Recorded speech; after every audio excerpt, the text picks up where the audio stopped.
warahmatullahi wabarakatuh. Waalaikumsalam warahmatullahi wabarakatuh. Selamat pagi Bu, apa kabar? Alhamdulillah sehat Ya, dan tetap semangat. amin ya.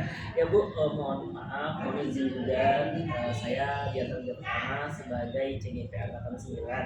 Nah, di sini saya ingin menggali informasi Bu terkait dengan pengambilan keputusan kebajikan yang ditautkan dengan dilema etika dan juga rujukan moral Bu. Nah, sebelumnya saya bertanya kepada Bu ini pengalaman bolangnya sebagai kepala sekolah gimana? Gimana aja tuh? Ya, alhamdulillah saya sudah melewati masa-masa sebagai kepala sekolah di 4 sekolah. Pertama kali diangkat menjadi kepala sekolah di SMP 113 Jakarta Utara, cukup jauh dari rumah. Saya tinggalnya di Kebayoran Lama. SMP 113 ada di Pademangan. Ya, alhamdulillah dengan semangat saya jalani tugas yang diemban yang diberikan oleh negara kepada saya. Di sana saya selama 2 tahun. Pada waktu itu masih ada namanya ujian nasional. Saya dapat sekolah itu di Jakarta Utara, sekolah yang paling nomor 1 dari belakang nilai ujian nasionalnya. Setelah saya di sana 2 tahun, alhamdulillah bisa menaikkan nilai ujian nasional dari paling belakang menjadi menengah. Alhamdulillah. Setelah itu saya dimutasi ke SMP 31 Jakarta Selatan, Kebayoran Lama selama 2 tahun. Kemudian saya mutasi lagi ke SMP Negeri 48 Jakarta di daerah Kebayoran Lama juga selama 2,5 tahun. Di situ di SMP 48 saya cukup lama, paling lama lah di antara 4 sekolah yang saya pimpin. Di situ banyak sekali pengalaman yang saya dapatkan karena selama 2,5 tahun saya di situ harus menghadapi berbagai macam event atau kegiatan perlombaan yang cukup besar, yaitu kegiatan sekolah sehat. Alhamdulillah mendapatkan juara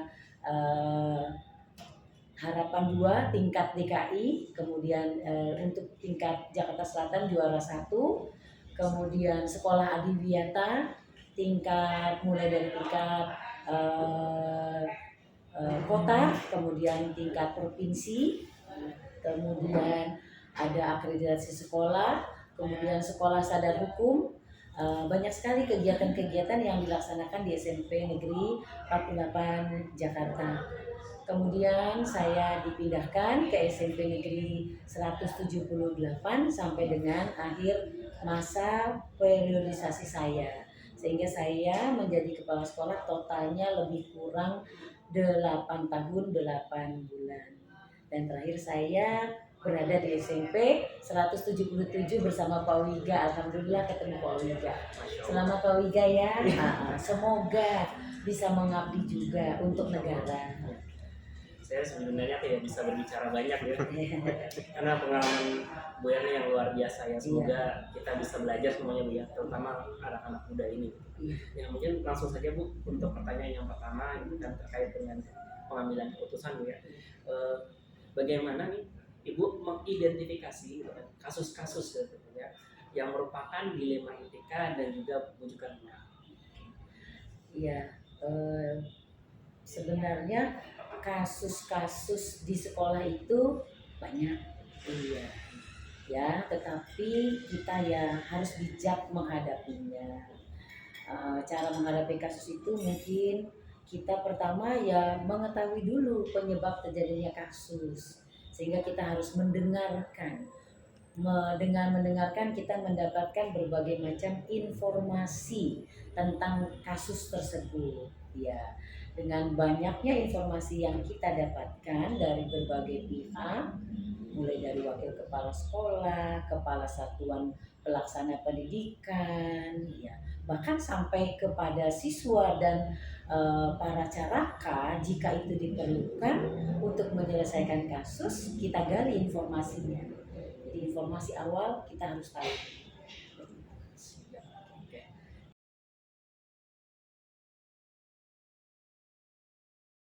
mengenai pertanyaan Bapak untuk identifikasi kasus dilema tersebut, yang kemungkinan dua-duanya benar. Kembali lagi, saya berusaha menggali informasi. Setelah informasi itu diperoleh dari berbagai sumber yang memang terkait dengan dilema tersebut, jika sekiranya itu bisa diputuskan oleh saya sendiri dan harus diputuskan dalam waktu yang cepat, dari informasi tersebut saya rasa cukup, dan tidak berdampak besar mungkin terhadap kelangsungan sekolah, mungkin bisa saya putuskan secara personal. Tetapi jika itu menyangkut dilema yang berdampak besar terhadap kepentingan sekolah, terhadap kepentingan orang banyak, tentu informasi yang saya kumpulkan harus lebih banyak dan mendapatkan masukan-masukan terutama dari para wakil kepala sekolah, kemudian stakeholder yang terkait, bahkan kalau perlu sampai dengan pengawas saya minta masukannya agar hasil yang diperoleh untuk tindakan atau keputusan yang saya ambil bisa yang terbaik dari yang baik.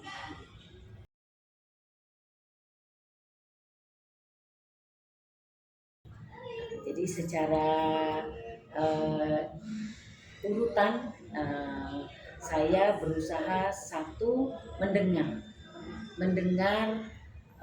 mencari, menggali informasi semua hal yang berkaitan dengan hal yang akan kita selesaikan. Kemudian mendengarnya dari orang yang bersangkutan. Kemudian yang kedua, menggali atau mendengarkan, mencari pendapat dari eh, para pengambil keputusan di sekolah.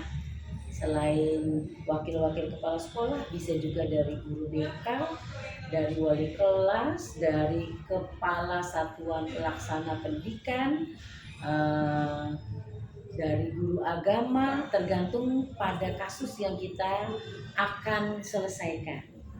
Bahkan sampai ke tingkat pengawas, bahkan saya pun pernah juga sampai ke tingkat kepala suku dinas pendidikan, karena itu menyangkut masalah pekerjaan atau masa depan seorang pegawai yang mungkin tidak akan bisa diputuskan oleh kepala sekolah bahkan bersama dengan tim di sekolah.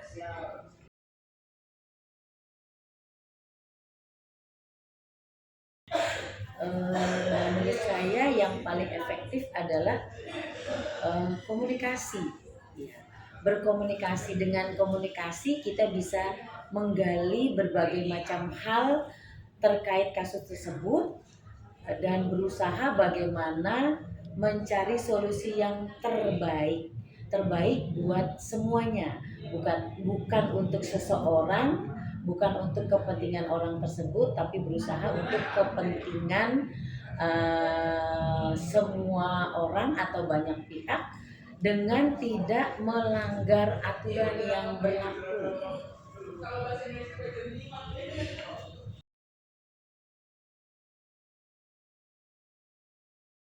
Jadi dalam pengambilan keputusan dilema etika, tantangan utama yang saya hadapi adalah tentunya sikap egois, ya, sikap ingin menang sendiri dari beberapa orang yang kadang-kadang mementingkan kepentingan dirinya sendiri seperti itu. Namun dengan komunikasi, dengan memberikan alasan, penjelasan yang terbaik, juga jika diperlukan dengan bantuan dari pihak ketiga, mudah-mudahan tantangan tersebut walaupun besar bisa dipahami oleh orang yang menjadikan dilema buat sekolah kita.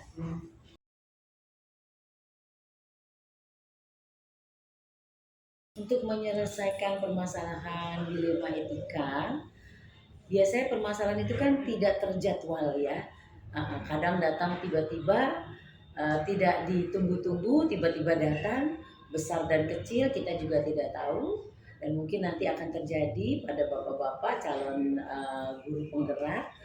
Setiap saat bisa terjadi suatu dilema ya, sehingga mungkin tidak ada jadwal khusus untuk penanganan ini.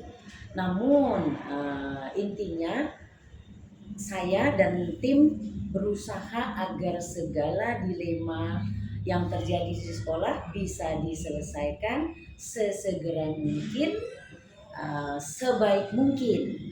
Tapi jika ternyata harus diselesaikan dengan uh, atasan kita yang punya waktu terbatas untuk bertemu dengan kita, harus bertemu sesuai dengan jadwal, ya tentu saya harus merencanakan jadwal tertentu.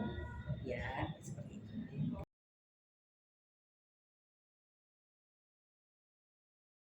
Pastinya ada ya, para wakil kepala sekolah, para staf itu sangat membantu dalam pengambilan keputusan, karena terutama staf, mereka lebih banyak tahu persoalan yang terjadi di ruang guru atau di ruang-ruang khusus lainnya, yang dimana mereka bisa berkumpul dalam keseharian, karena kepala sekolah banyak tugas di tempat lain, harus ada di sini, harus ada di sana. Nah, dari situ saya bisa menggali banyak sekali informasi-informasi kenapa suatu dilema terjadi, dan dengan mengetahui kenapa dilema itu terjadi, insya Allah kita bisa mengetahui jalan keluar yang terbaik untuk penyelesaian dilema tersebut.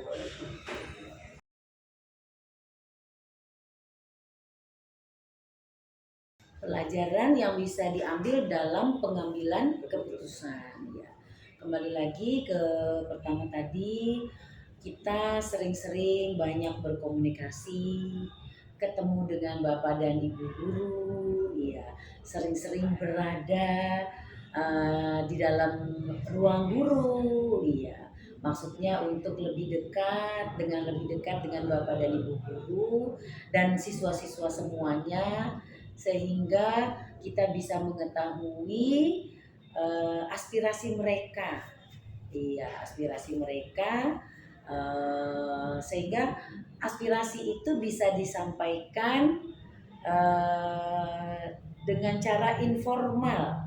Kalau informal kayaknya menurut saya lebih lebih apa ya, lebih kekeluargaan gitu. Dengan rasa kekeluargaan, insya Allah dilema itu bisa diselesaikan dengan lebih baik, lebih menyenangkan buat orang yang mengalami dilema tersebut ya, daripada dilema itu diselesaikan secara formal ya, dengan cara tata aturan yang begitu kaku. Jadi kekeluargaan itulah yang paling penting. Ya, terima kasih Bu Erni atas pertanyaan-pertanyaan yang sudah saya ajukan dan dijawab. Banyak sekali hal-hal yang saya dapatkan.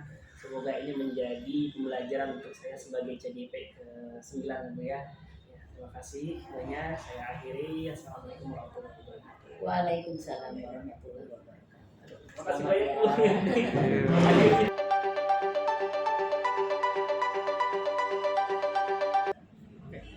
Assalamualaikum warahmatullahi wabarakatuh. Waalaikumsalam warahmatullahi Selamat wabarakatuh. pagi Pak Nuranan, sebagai wakil kepala sekolah SMN 177 Ya, bidang Satpas ya Pak. ya, ya. Mohon maaf Pak, izinkan saya sebagai CGP untuk mewawancarai terkait dengan pengambilan keputusan yang dikaitkan dengan dilema etika dan atau bujukan moral. Oke, jadi mungkin langsung aja Pak ya. Ya, silakan. Tidak pesan waktu Pak. Di sini ada beberapa pertanyaan Pak. Untuk pertanyaan pertama Pak ya. Nah, selama ini pasti akan dihadapkan pada banyak permasalahan. Ya. Bagaimana Bapak dapat mengidentifikasi kasus-kasus yang merupakan dilema etika ataupun rujukan Bapak? Oh, baik. Kalau mengenai etika dan moral itu, kita sebagai pemimpin pasti akan dihadapkan dengan berbagai permasalahan, ya, yang sulit diputuskan. Namun kita, yaitu masih bisa mengambil keputusan, ya, dengan cepat dan tepat, artinya dengan akurat, lah, seperti itu. Meskipun begitu, kita tidak langsung, ya, memutuskan sesuatu tanpa mengidentifikasi masalah dan mendengarkan berbagai masukan-masukan yang ada tersebut.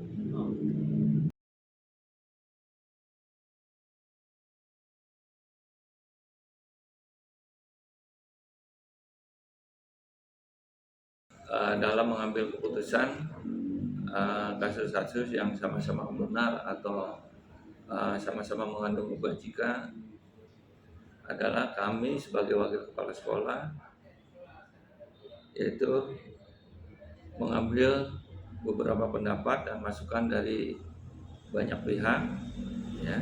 Resiko suatu keputusan itu pasti akan ada yang setuju atau tidak disukai, ya.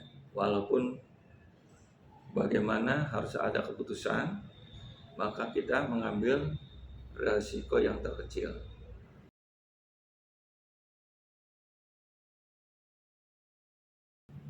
Baik, untuk langkah-langkah atau prosedurnya kita pakai strategi yaitu seperti disampaikan yang tadi, yaitu kita komunikasi dengan yang lain, yaitu mengambil resiko terkecil dan prosedur yang diambil sesuai dengan aturan. Itu yang kita ambil atau strateginya seperti itu.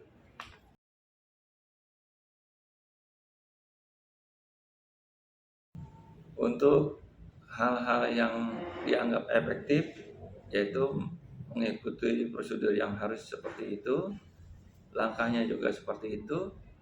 Kemudian seperti yang sudah disebutkan, yaitu ingin lebih efektif meminta berbagai pendapat yang lebih banyak.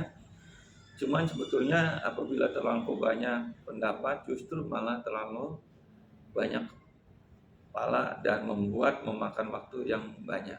Jadi makin banyak pendapat makin agak sulit untuk menentukan. Maka sudah cukup diwakili dengan wakil kepala sekolah dan komite sebagai perwakilan dari orang tua.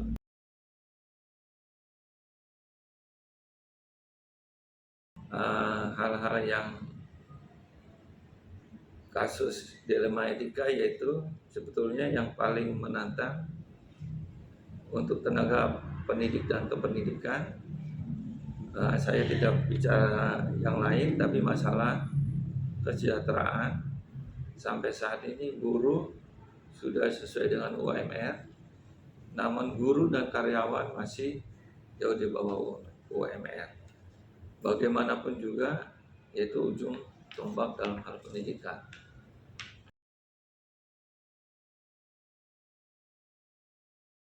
Baik, untuk jadwal penyelesaian kasus dilema etika itu sebenarnya tidak ada jadwal tertentu, ya. Yang penting diselesaikan dengan baik, seperti yang tadi saya sampaikan, ambil risiko yang terkecil. Nah, itu yang harus diambil keputusan seperti itu.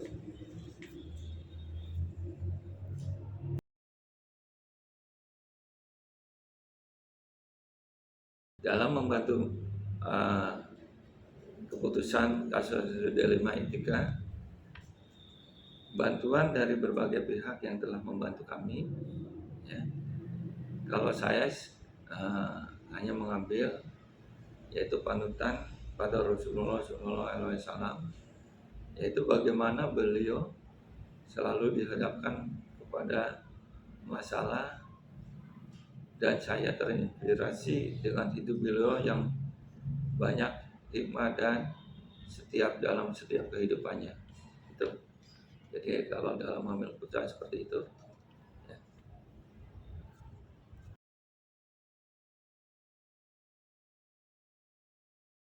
Dalam hal pembelajaran yang dipetik dari pembelajaran tadi, yaitu saya belajar dari berbagai pengalaman, sehingga jangan sampai suatu kejadian terjadi kembali. Jadi kejadian itu terulang kembali, jangan sampai seperti itu. Dan kita boleh sekali mengambil teori, namun kita tidak bisa pukul rata satu kejadian atau suatu kejadian. Kalau teori yang berbeda dengan praktik di lapangan, ya itu seperti itu. Jadi teori kan berbeda dengan praktek yang ada di lapangan. Mungkin itu cukup. Terima kasih Bapak atas waktunya untuk pertanyaan pada hari ini. Mohon maaf jika ada salah. Assalamualaikum warahmatullahi wabarakatuh. Waalaikumsalam warahmatullahi wabarakatuh.